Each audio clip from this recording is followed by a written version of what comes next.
marka hore waxaan salaamayaa shacabka Soomaaliyeed meel walba ay joogaan.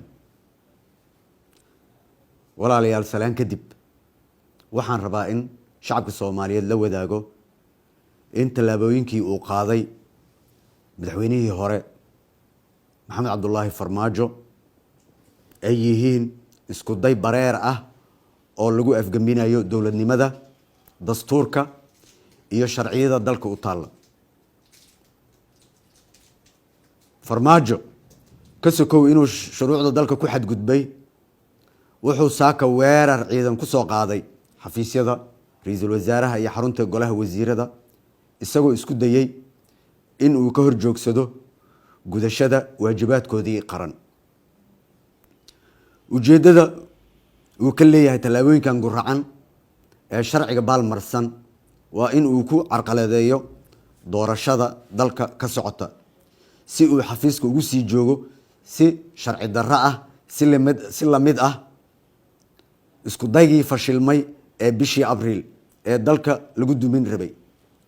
haddaba maadaama uu madaxweynihii hore sida muuqata go'aan ku gaaray in uu burburiyo hay'adaha dawladda isaga oo aan haysan sharciyad, waxaa shacabka Soomaaliyeed u cadeynayaa in xukuumadda federaalka Soomaaliya oo gudanaysa waajibaadkeeda dastuuriga ah, gaar ahaan xilliga kala guurka ah, ay si buuxda mas'uul uga tahay hogaaminta iyo hagista dhammaan howlaha hay'adaha kala duwan ee qaranka.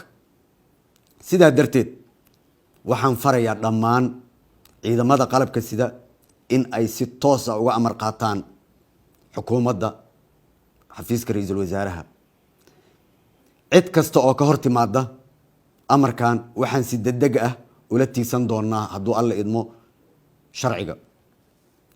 Maxamed Cabdullaahi Farmaajo saan la wada socono waa musharax madaxweyne, waxba ugama duwana musharaxiinta kale ee xilkan u taagan. waxaan u cadeynayaa saa darteed musharax ayaa tahay, gees u istaag sida musharaxiinta kale, kursigan u tartan. saa darteed ciidamada kama amar qaadan karaan, wax amar ah nama siin karo, maadaama uu doonayo in uu hay'adaha iyo awoodaha qaranka uga faa'iideysto musharaxnimadiisa kuna burburiyo dawladnimada haddii uu waayo dantiisa shakhsiga ah, taasoo ah waan booba ama waan banada. caqliga ha shaqeeyo Soomaaliyeed, ama saan rabo ha la yeelo ama dalkan burburina iyadana ma shaqeynayso. waxaan mar kale shacabka Soomaaliyeed u xaqiijinayaa in ay iga go'an tahay in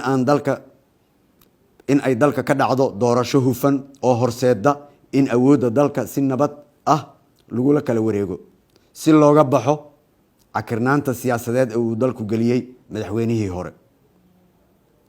aniga ka shakhsi ahaan waxaan hortiina ka cadeynayaa in aan marna u dulqaadan doonin in doorashooyinka dalka in la boobo, in la dhaco, in lagu takrifalo, in sida la rabo laga yeesho.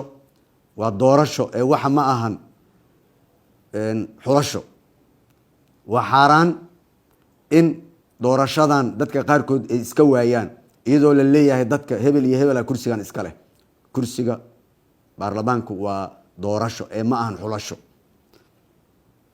anigana diyaar uma ihi inaan ummadda Soomaaliyeed sidaan hore uga ballan qaaday uguna dhaartay in gacanteydii ama gacanteeda lagu cuno ama dembi lagu galo ay cid kale uga faa'iideysato. saa darteed waxaan shacabka Soomaaliyeed mar kale u cadeynayaa doorashadan waa inay noqotaa doorasho hufan oo cadaalad ah loona siman yahay.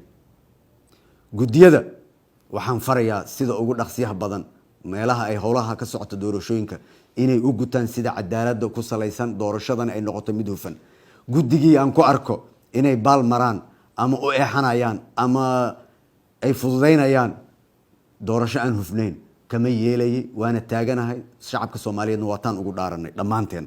sida aad la socotaan dhammaan shacabka Soomaaliyeed, shirkii madasha ee lagu ballamay waa sidiisii. dowlad goboleedyadana way imaanayaan, waana ku ballanay, wayna soo socdaan dhammaan. all agabkii logistikada ahaa iyo diyaaradahoodii waa loo diyaariyey, wayna imaanayaan. shirkana wuu furmayaa, shirkaasoo looga hadlayo dardargelinta doorashooyinka, hufnaanteeda iyo dhamaystirka sida ugu dhaqsiyaha badan doorashada. marka waxaan leeyahay shacabka Soomaaliyeed u sheegaya musharax kastana u sheegaya in iimaanka lagu qabo doorashadan waa aqoon isku dhiib, cidna kama yeelayno in kaligeed ay qoriga haysato. hal heeska maanta waa doorashaha afgambi maya. wassalaamu calaykum waraxmatullaahi wabarakaatu.